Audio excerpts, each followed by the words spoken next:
When you think about all that's changed in the world over 3 decades, it amazes me that school sports has survived it all. And I think it leads to the enduring values that school sports has, that coaches are still teaching life lessons for young people and trying to turn young athletes into good future citizens of our society.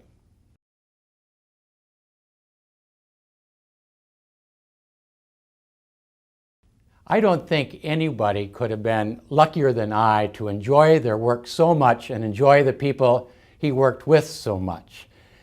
It has been a blessing to be able to bring my passions to work every day and be able to act on my convictions. I don't think anybody could ever feel any more called to a job than I did. In fact, this wasn't a job at the MHSAA. The MHSAA was my purpose for these 3 decades.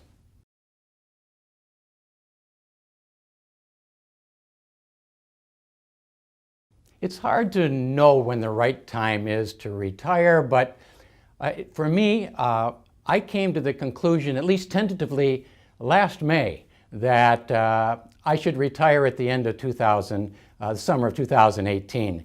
I didn't let anybody know for a while. I tested myself to see if I could live with that decision. And then to make sure I couldn't back out of my decision, I started planning some travel. So I booked some trips, and now I can't back out without losing a lot of money that I've invested. I don't know if that's a very scientific way to come to the conclusion, but that was my process. I just felt it was right. I'm very healthy. My wife is very healthy.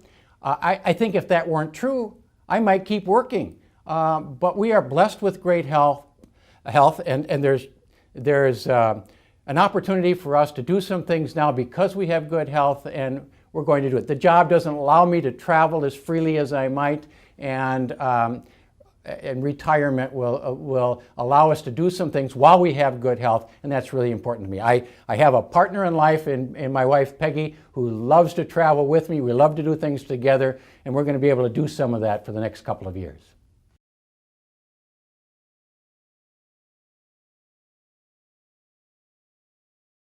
We have accomplished a great deal over 32 years, but there is very much more to do, and it will always be that way.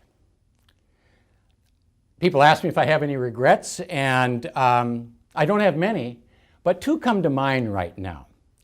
I regret that I didn't spend more time writing notes to the folks I've been serving at the local level who work so hard delivering the program every day, every week, every season, every year to the young people that we serve. I wish I'd done more of that encouraging word to people in the trenches doing the work.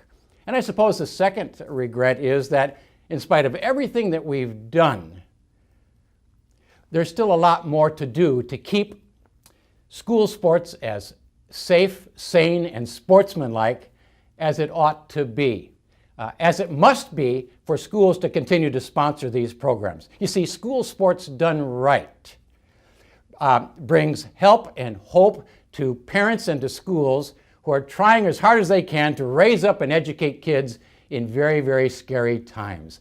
School sports helps parents and helps schools bring to stability and engagement into young people's lives that can provide them life lessons and turn some good athletes into great citizens down the road.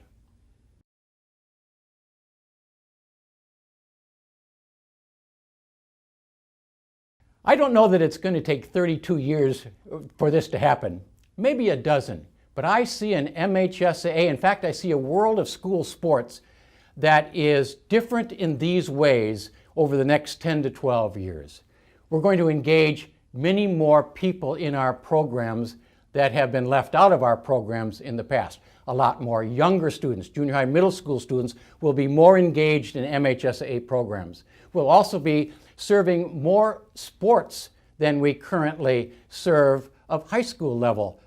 I also think we might be doing some things with esports, and who knows what society will bring to us. But I do think that the number of students who are engaged in MHSAA programs in a dozen years might be 25 or 30% more than we engage today. If we are open to that, open to these big dynamic cultural changes in who's involved in our programs, I think the MHSAA has a great future, and I think school sports will continue to serve society as well in the future as it has in the past.